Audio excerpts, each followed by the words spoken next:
live. So today I'm going to talk about one particular religion in my fantasy campaign. I will also be talking about how I have mapped the world in a solar system using Universe, which is a software you can buy at Steam. So I will start first by having a look at the religion I talked briefly about last time, which is I mentioned the Cadolan Empire. It's a Cadolan Empire who suppresses the population through fantasy augmented surveillance, and therefore you have a sort of a panoptic state where people are not really sure if they are being observed or not. So when I started out many years ago, I had a vague idea about how this particular religion should be. When I finally sat down 2 years ago to sort of concretize what I was thinking, it was quite interesting to see how my train of thoughts and association sort of being realized in this document. So the Cadolians are the evil antagonists in my campaign, one of the many evil antagonists, or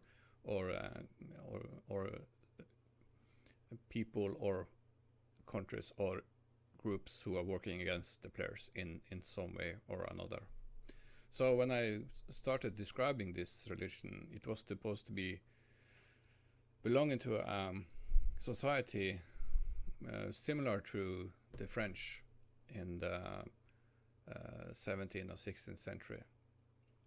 They have guns, but not really reliable guns, and their culture is highly evolved in terms of societal organization, bureaucracy, and armies.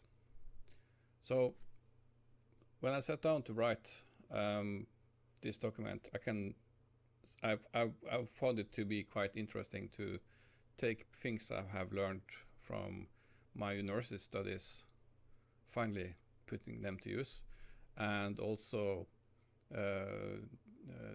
from other things I have been reading or watching. So I sort of distilled everything in this document.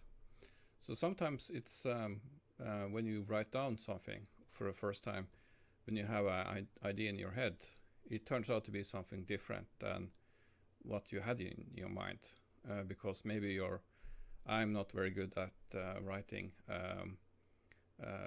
especially in writing in English, but I try to sort of bring it close to as possible. But then again, when you do this kind of association and actually concretely textualizing your concept, new things can pop up and sort of add to the depth of the description or the text you're writing in terms of in relationship to a fantasy campaign. And this of course also relates to other types of creative work. When I do a photo shoot, sometimes I have the time to do a quick mood board. A mood board is a sort of a one page with a collection of inspirational images, which sort of leads the way to what I want the shoot to be. If I shoot a film, I do storyboards, and again, it sort of evolves in a way by itself when you take maybe you have a vague idea of how it's supposed to be, and then when you get it down to paper, it gets a sort of life of its own. But I think it's practice actually, which sort of the time gives you the ability to actually get down on paper what you had in mind. So this I'm always trying to make something original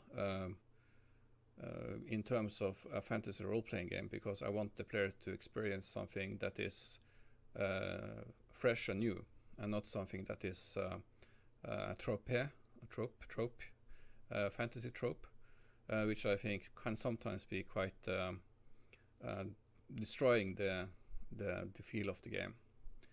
So I try a little bit to make it my own, and also try to tie into ideas from not necessarily fantasy tropes, but try to mix it together and get something that's, for me at least, more interesting to role play, not the least.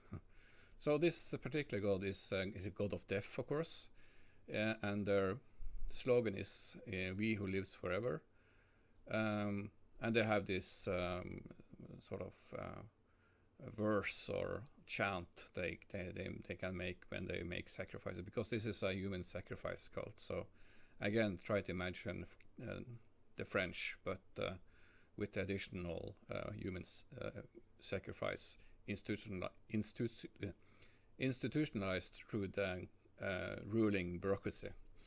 So that's Cadolean Empire for you. So I know this text is probably this chant, "We who lives forever summons thy powers of blood." It's not really fantastically new, but I just wanted to sprinkle a little bit of what I thought they would be saying. Someone who's better at writing probably would have found something more original. So this is so then I get down to sort of the core of it, to describe what this religion is all about, and this is a handout. I've given this to the players. So this is this particular religion is called Antipas. It's also called Anvati or Asian, depending on which part of the world you are in. So this is an aggressive and expansionist religion, and they favors blood sacrifices. And they also have a strict civil control, and also this panoptic militaristic bureaucracy. In regards to the last thing, it's more like, as I said earlier, every home in Cadoleum must have this mask on the wall, and this mask is a symbol of the god. But it's also rumored that the mask can listen in or watch what is happening through the eyes and ears on the mask. So people who are living in Cadolean Empire who have this mask in their home, they're sort of constantly, you must be careful what we say. So that's how they sort of can enforce this very strict civilian control through this common belief that everyone is being watched all the time. And this is according to myth, this is a relatively new religion in this area, a band of mercenaries who call themselves the Depraved Division, and they came upon a magical book in their travels several hundred years ago. And after they captured many city-states in the northeast region of the continent, they took control of the previous the land which is now known as Cadolean Empire. So this book was actually, I can come back to it later, but that's a plot actually that goes back to demonic influence. It was planted by a powerful demon lord who wanted to create a false religion. Because again, in my world, the power of a god is related to the power of how many believers they have. So if a god has maybe just 10 believers, it's just very like a shadow, maybe it can cast a few cantrips, that's it. But if it's like have 1 million followers, it can make a wish like every round and so forth. And the demons are aware of this, especially the higher level of the hierarchy of demons. They are aware of this power that comes from followers. And so they sort of seep into this false god and get the power from the followers in Cadoleon. It's a bit complicated, but it's a sort of a plot that has been hidden from almost everyone. And so the Caduleans, they believe they follow a god, but actually they are following a false religion that gives sort of the flow of energy back to the demons, or to the demons. So so then 500 years passed of this monotheistic, fascistic religious dictatorship, and a very aggressive military buildup. And today it makes sort of the Emperor Cadulia a severe threat to the relative peaceful relationships that have been between the countries in this particular place of the world. So as I said, it's a hierarchy and also a bureaucracy, hierarchical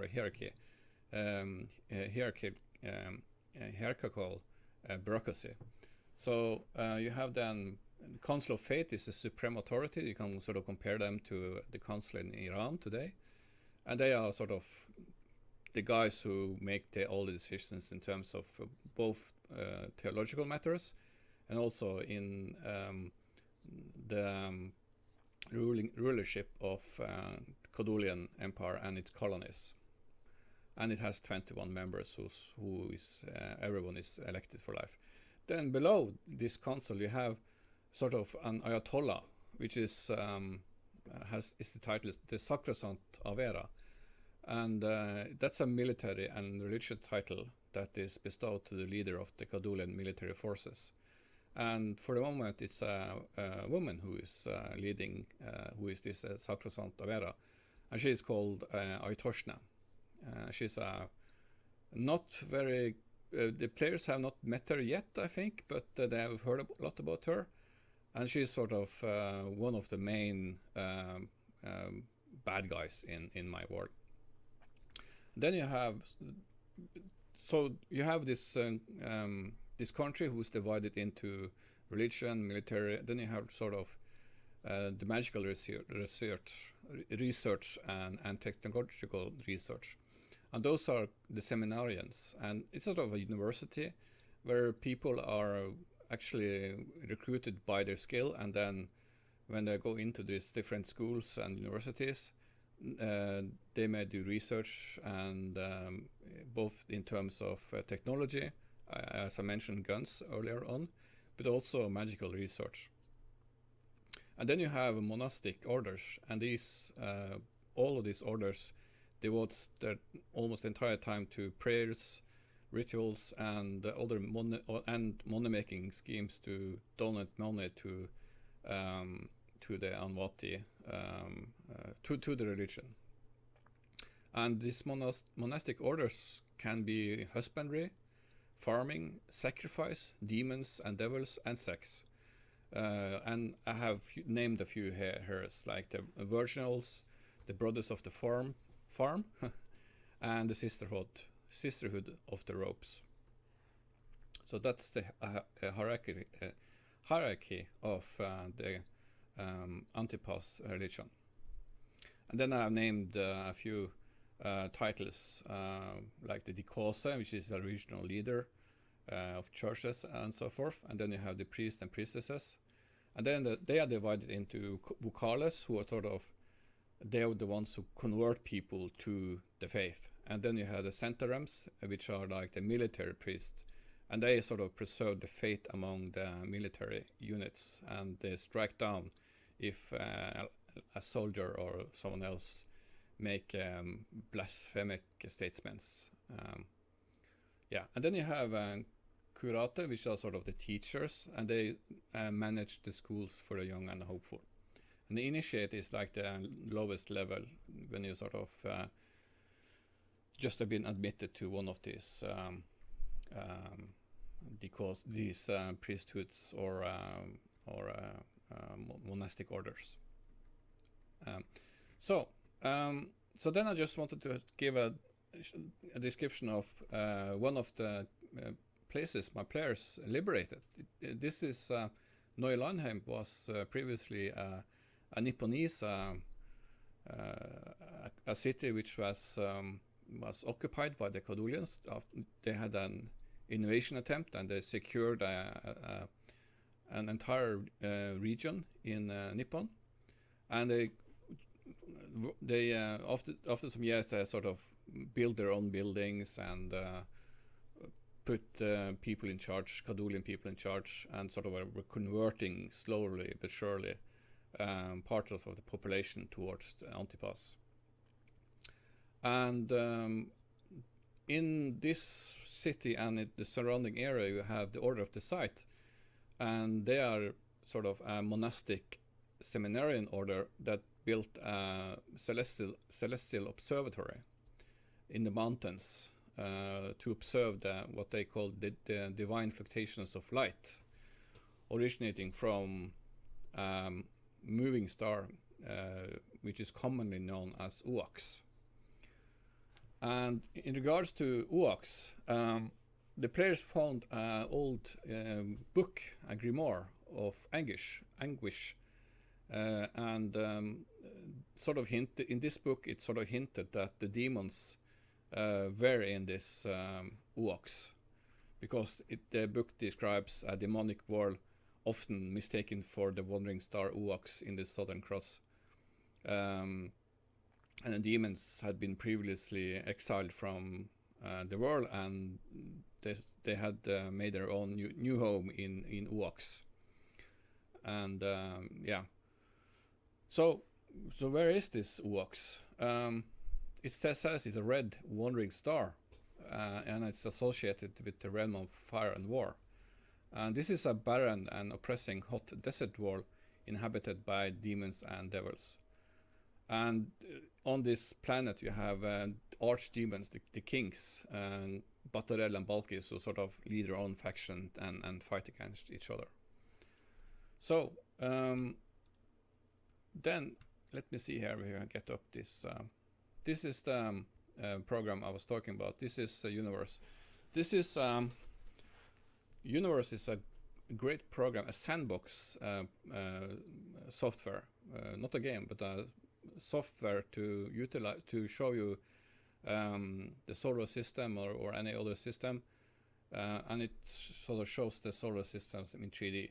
So what I did in Universe, I made the solar system of my campaign.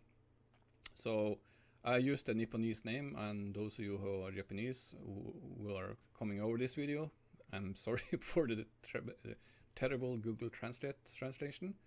But Haru is like the sun, and then you have, let me see here, you have a planet here. This is the home planet of the players, and this one, let me see if I can avoid pointing at the screen, is a water world. So the players have not been on any other planet, of course, than their own. And then you have this desert planet, and you see this, it has an axis which is different from the other planets. So this is located far away from the other planets, but still it's sort of just about in the habitable zone, but it has a very oppressive atmosphere, so it sort of manages to have a high temperature. So also I've included a Heavenly Fortress, which is a sort of a place in the meteoral orbit. I have that in my solar system, which is where you find the Heavenly Prison, which is a place where demons are put to jail, actually, by powerful magic. So one of my players, two of my players have been there actually, fighting against a demon. So that happened on an asteroid, which was made into a prison. Yeah. So that was a quick look at the one religion in my world, and how I made a solar system app. Okay, then I think I'm finished.